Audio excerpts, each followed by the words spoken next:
네, 안녕하세요. 한국선진화포럼 회장 이배용입니다. 오늘은 제가 신라 천년의 역사를 말씀해 드리려고 합니다. 흔히 우리가 로마 천년을 많이 얘기하는데 그에 못지않은 우리 역사 속에 신라 천년의 역사에 우리가 꼭 새겨야 될 깊은 원동력이 있습니다.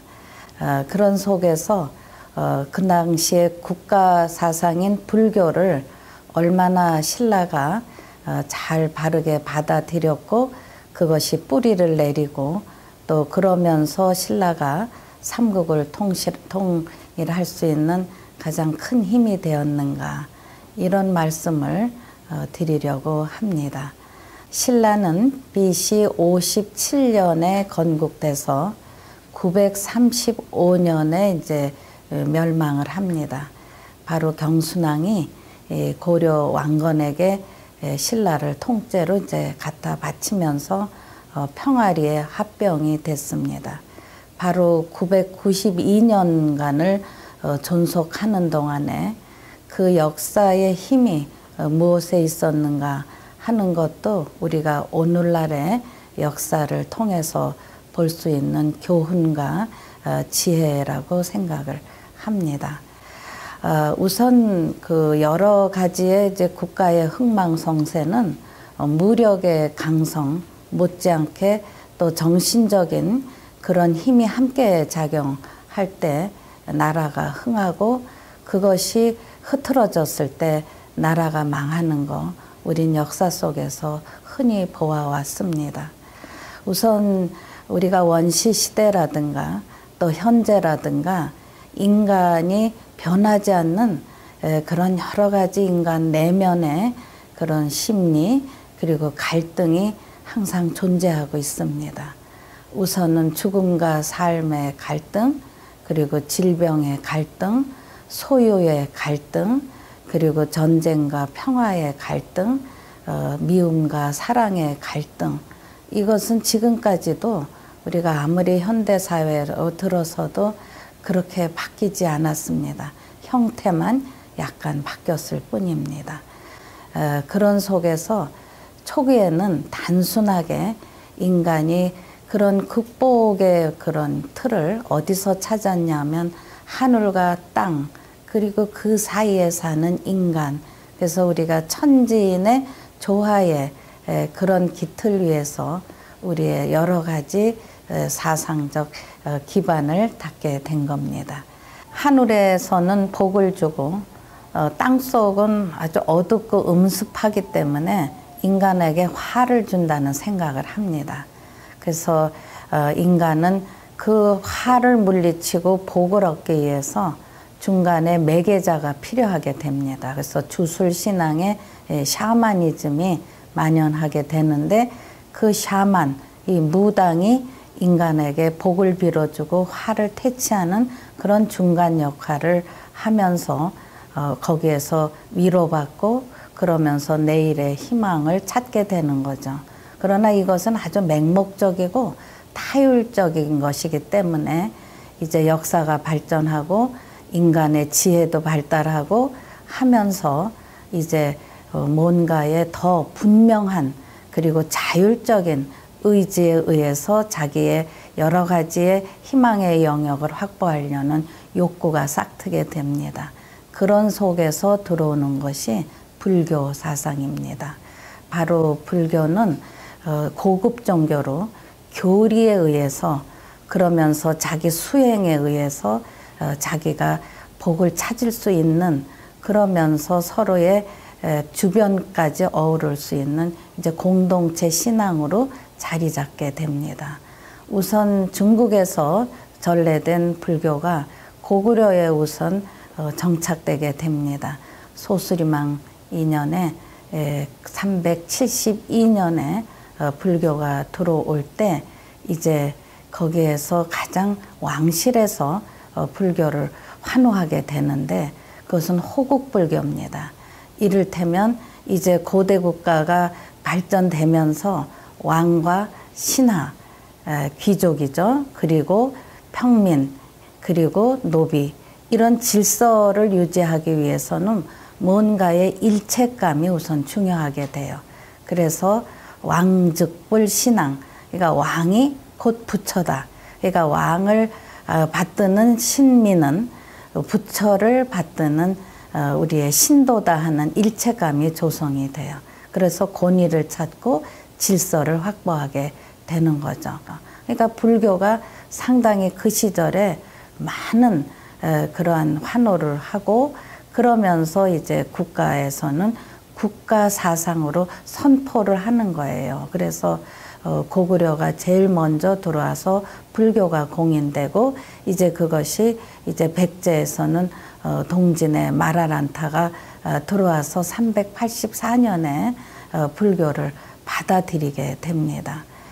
그런데 신라는 동남단에 치우쳤기 때문에 이렇게 4세기에 전래되는 불교가 매우 늦은 시기에 신라는 공인되고 또 정착되게 됩니다. 오히려 비온 뒤에 땅이 굳어진다고 늦게 받아들인 불교가 이제 그 불교의 힘으로 신라가 큰 통일의 힘을 얻게 됩니다. 바로 왜냐하면 고구려는 계속 중국의 접경지대에 있기 때문에 고급 문화 또 고급 사상이 들어오면 한번 그것이 소화되고 조금 시기에 이제 자기의 영양분이 되는 그런 시간적인 여유가 필요한데 이게 들어오면 또 새로운 게 들어오니까 소화될 시기가 없는 거예요. 또 한편으로 고구려는 계속 중국하고 전쟁을 가장 접경지대라 수행을 하게 돼요. 그런 데서 이제 뿌리를 못 내리는 선진 문화이기는 한데 뿌리를 못 내리는 거예요. 그런데 또 백제는 184년에 침유왕 원년에 이제 불교를 공인하게 됩니다. 그런데 그것이 또 이 지배층과 피지배층의 그런 일체감보다는 선진 문화로 압도하기 때문에 피지배층의 마음을 함께 얻지 못해서 결국 백제의 말년의 힘이 떨어지게 돼서 이제 26대 성황 때 불교를 우리가 너무 소홀하게 여겼다 하는 데서 이제 불교 진흥운동을 하게 되는 거죠. 그런데 이제 신라는 교통상도 동남단에 치우치고 그래서 상당히 문화적으로 후진이고 또 무기라든가 무력으로도 열세일 수뿐이 없어요.